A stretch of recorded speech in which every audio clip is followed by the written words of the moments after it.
P का मतलब पाकिस्तान। अगर मैं यूं कहूं बीजेपी भाग जा पाकिस्तान,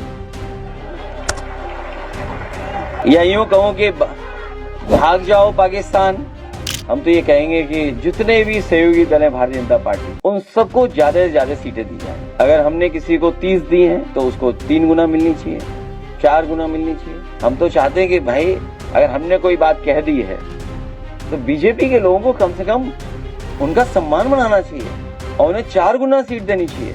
तो 4 गुना कितनी हो गई? 30 के 4 गुना कितना हो गया? 120 सीटें मिलनी चाहिए उन्हें। और अगर 120 सीट नहीं देंगे तो इसका मतलब उनके समाज का आप अपमान कर रहे हो, चौधरी चरण सिंह जी का अपमान कर रहे हो आप। पीडीए का मतलब ये भी कि प्रेम, दया, अपनापन।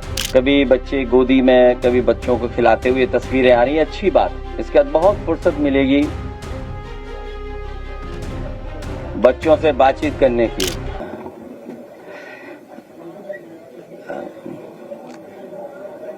बहुत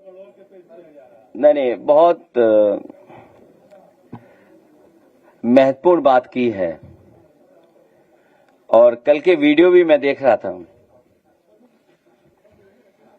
उस बच्चे ने थोड़ी भी रिसर्च की होती तो शायद वो मुख्यमंत्री जी के साथ इतनी हिम्मत नहीं कर पाता सेल्फी लेने की।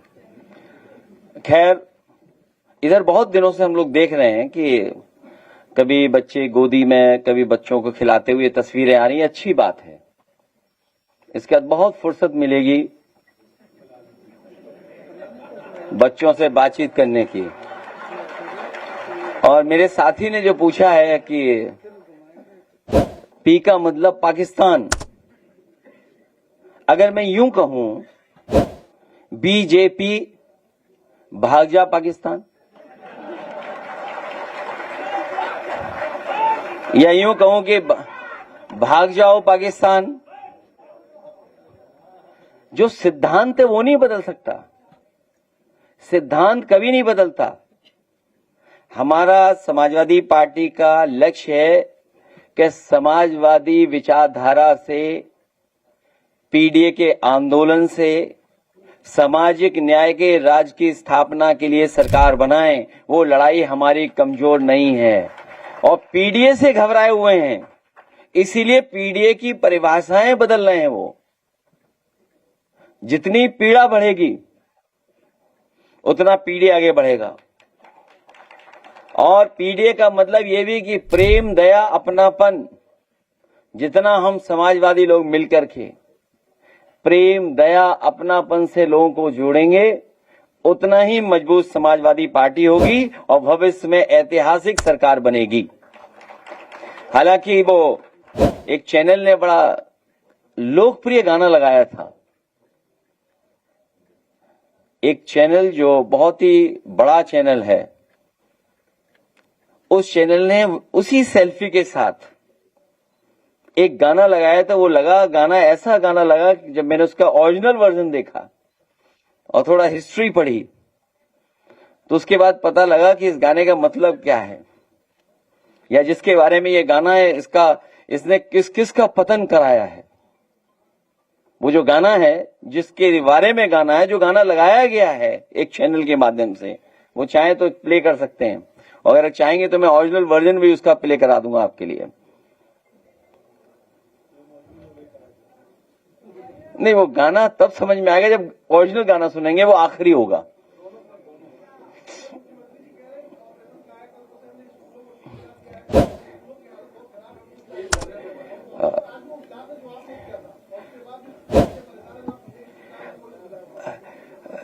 समाजवादी सरकार बनेगी। आने वाले समय में प्राइमरी स्कूलों की व्यवस्था को सुधारने का काम करेंगे। न केवल सुधारेंगे बल्कि एक एग्जाम्पलरी स्कूल बनाने का काम शुरू किया था समाजवादी सरकार में, कि हमारे प्राइमरी स्कूलों को कैसे हम प्राइवेट स्कूल के बराबर खड़ा कर दें इंफ्रास्ट्रक्चर में और पढ़ाई में। उसका उदाहरण हम लोगों ने पेश किया था। एक लखनऊ में, अगर आपको याद हो, एक स्कूल बनाने का काम किया था और विभाग को यह कहा था इसके मानक अगर आप बदलना चाहें जिससे कि और सस्ता भी बन जाए, अच्छा भी बन जाए, अभिनव स्कूल, वो बनाने का काम शुरू हुआ था।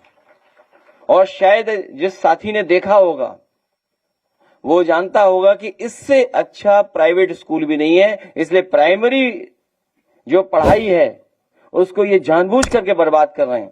वो इसलिए बर्बाद कर रहे हैं क्योंकि सबसे ज्यादा पीड़ित, दुखी, अपमानित, पिछड़े, दलित, अल्पसंख्यक आदि आबादी के बच्चे वहीं पर पढ़ रहे हैं।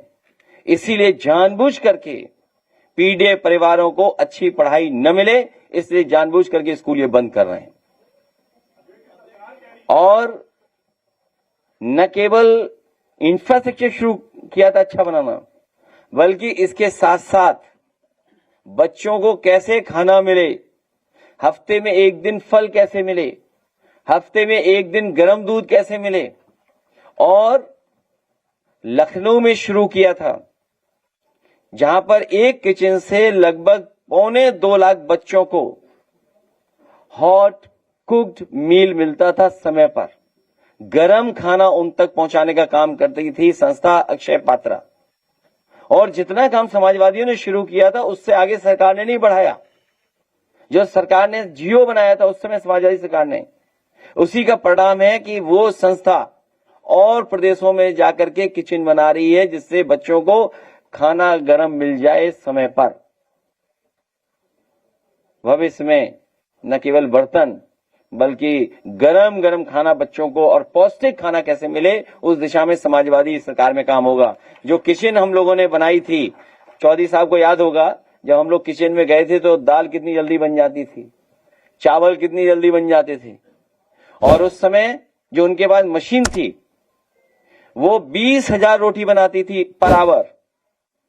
और अब तो उन्होंने मुझे बताया कि नई मशीन वो लेकर के आए हैं जो 40,000 रोटी बनाती है मशीन 1 घंटे में। और साथ ही साथ में जब रोटी सिक जाती है तो घी भी लगा देती है। भविष्य में इसी तरह का काम समाजवादी सरकार में होगा कि घी की लगी हुई रोटी उनको बच्चों को दी जाएगी। ये गिलास वही आपने देखा होगा जो समाजवादी सरकार में बांटा गया था। मुझे याद है जब टेंडर हो रहा था तो अधिकारी लोग मिलकर के वो पतली स्टेनलेस स्टील का ठेका करना चाहते थे, लेकिन उस समय हम लोगों ने तय किया था कि इतनी थिकनेस होगी तभी गिलास को स्वीकार किया जाएगा। तो बर्तन आज भी बच्चों के पास होंगे वही जो कभी समाजवादी सरकार ने दिए हैं।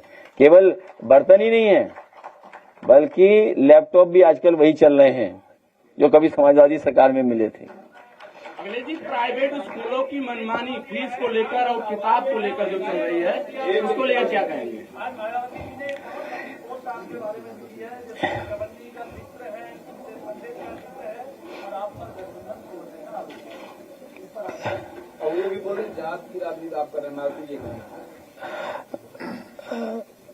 इधर सच बोलना भी गलत है। सच बोलोगे तो मारे जाओगे, तो झूठ बोलते हैं हम लोग भी। सच बोलना भी मुश्किल है आजकल, और इसलिए मुश्किल है कि हमारे प्रेस के साथियों को भी बहुत बड़े पैमाने पे वो मिल रहा है, क्या बोलते हैं, दाना। तो इसलिए सही गाना वो भी नहीं गा रहे। समाजवादी पार्टी कभी गठबंधन नहीं तोड़ती है। समाजवादी पार्टी जब साथ लेकर के चलती है तो साथ निभाती है, और हमेशा समाजवादियों ने साथ निभाया है। मैं तमाम दलों से कहूंगा जो समाजवादियों को घेर रहे हैं वो बीजेपी को घेरें। लड़ाई बीजेपी से है, सरकार बीजेपी की है, दिल्ली लखनऊ में बीजेपी की सरकार है। अब आप सोचिए चीनी कितनी महंगी हो गई, और तब महंगी हो गई जब त्योहार आ गया है, आपको मिठाई खरीदनी पड़ेगी। और एक हिसाब किताब लगाओ कि अगर आपका गुलाब जामुन कितना महंगा हो गया होगा, रसगुल्ला कितना महंगा हो गया होगा, बर्फी कितनी महंगी हो गई है, मिठाई महंगी हो गई, साबुन महंगा हो गया, तेल महंगा हो गया, खाने की हर चीज महंगी हो गई। और जो ऑफिशियल डेटा कहता है इन्फ्लेशन रेट, क्योंकि सामान्य भाषा में अगर हम वो कहें या जो टेक्निकल वर्ड है, इन्फ्लेशन रेट कितना बढ़ गया सोचिए आप। आज हर चीज महंगी हो रही है, डीजल, पेट्रोल, सब कुछ महंगा। हमने तो कई बार कहा और फिर कहता हूं कि अगर इथेनॉल मिलाना गाड़ी का माइलेज और मेंटेनेंस अच्छा करती है, तो जितनी भी कंपनियां हैं जो मिलवा रही हैं इथेनॉल, उन कंपनियों को बाकायदा ऐड देना चाहिए अखबारों में कि इथेनॉल मिलने के बाद गाड़ी का माइलेज अच्छा होगा, आपको मेंटेनेंस के लिए नहीं जाना पड़ेगा।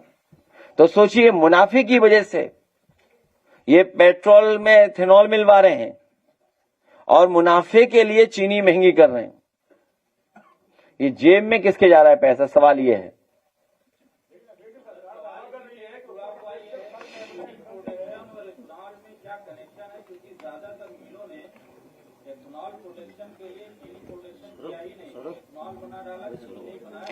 वो उनके पास प्रोसेस उनके हाथ में है, सरकार का कंट्रोल नहीं है, सरकार बड़े बड़े लोगों से मिली हुई है और इसीलिए जो मुनाफा ज्यादा होगा उस दिशा में वो काम करेंगे।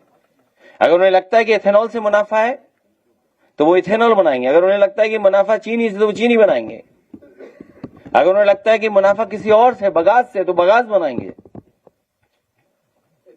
भाई मोलेसिस के न जाने कितने प्रोडक्ट हैं, न जाने कितना बड़ा खेल चल रहा है सरकार में जो हम लोगों को नहीं पता है। इथेनॉल मिलने के बाद सर 30 रुपए लीटर पेट्रोल का दावा था, तो उसका क्या होगा सर? इथेनॉल मिलने के बाद जो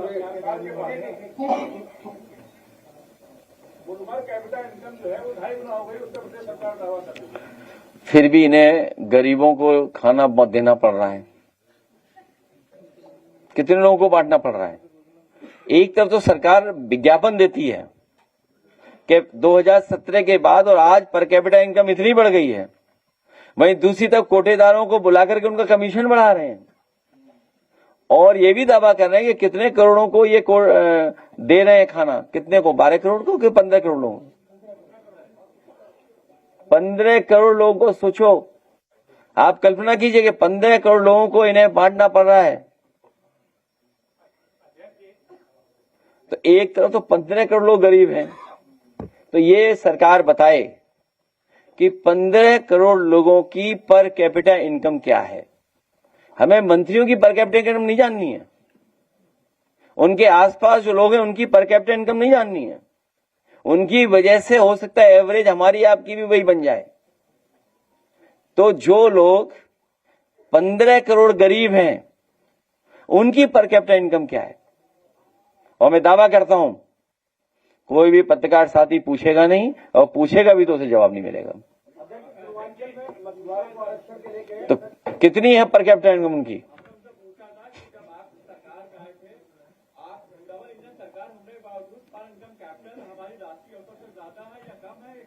नहीं, हम ये जानना चाहते हैं कि जिनको आप 15 करोड़ लोगों को गरीब मान रहे हैं उनकी पर कैपिटा इनकम क्या है, जिनको सरकार खुद स्वीकार कर रही है कि गरीब हैं ये, जिनके पास कार्ड है, जिन पर आयुष्मान कार्ड भी है गरीब वाला, गरीब मान लीजिए 15 करोड़। सर, कुछ दिन पहले आपने एनडीए के घटक दलों के बीच में सीटों का बंटवारा किया था। सवाल ये उठता है कि आपके जो सहयोगी हैं उनके बीचों में कब बंटवारा होगा, क्योंकि बहुत लंबे समय तक कोई सहयोगी आपके साथ रहता नहीं है। बहुत दिनों बाद आए हो आप, कुछ जानते नहीं हो आप। ये ऐसा पत्रकार आया हमारा साथी जो अपना चैनल लोकप्रिय करना चाहता है। समाजवादी पार्टी और उसके सहयोगी दल 403 और 403 पे तैयारी कर रहे हैं। तो कितनी तैयारी हुई? डबल तैयारी हुई। और समाजवादी पार्टी नहीं छोड़ती है, समाजवादी पार्टी को छोड़ के जाते हैं। जब होगा तो आप व्हाट्सएप नंबर देना, जल्दी बता देंगे आपको।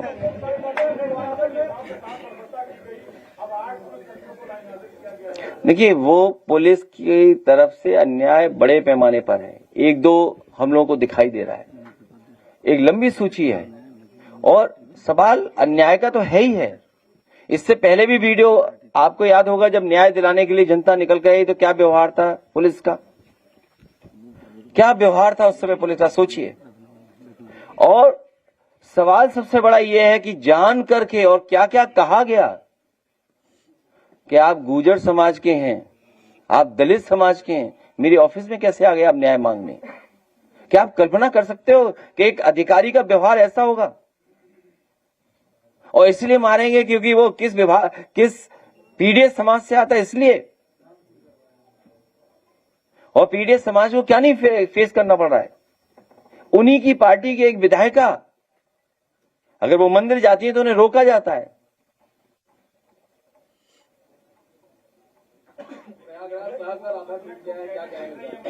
डूबने की बात मत करो, इनकम टैक्स डिपार्टमेंट में जाओ और पता करो कि नए इनकम टैक्स पेयर कौन बन गए इलाहाबाद प्रयागराज में।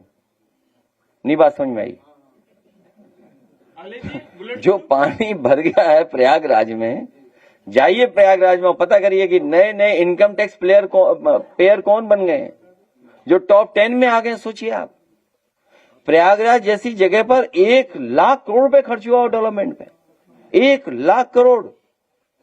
आप निकाल लीजिए 10 साल का हिसाब, और कुंभ के आयोजन में जो पैसा खर्च किया है लगभग 1 लाख करोड़ रुपए निकलेगा। और उसके बाद हालत क्या है उस प्रयागराज में? हर गली मोहल्ले में पानी है, वहां तो है ही पानी। लखनऊ में देखो, लखनऊ में पानी भर गया। जिस बंदे की वजह से बाढ़ नहीं आनी चाहिए, आज वही बंदा परेशानी बन रहा है। बुलेट प्रूफ और बात किया जाता है। गोरखपुर में तो नाव चलनी है सड़क पर।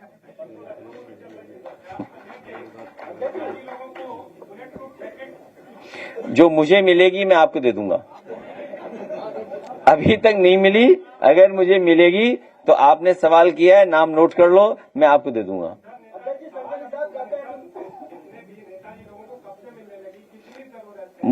मुझे जानकारी नहीं है। जिन्हें सबसे ज्यादा जरूरत है उनसे पूछो जाके, तो उनके लिए तो जैकेट बड़ी बनेगी।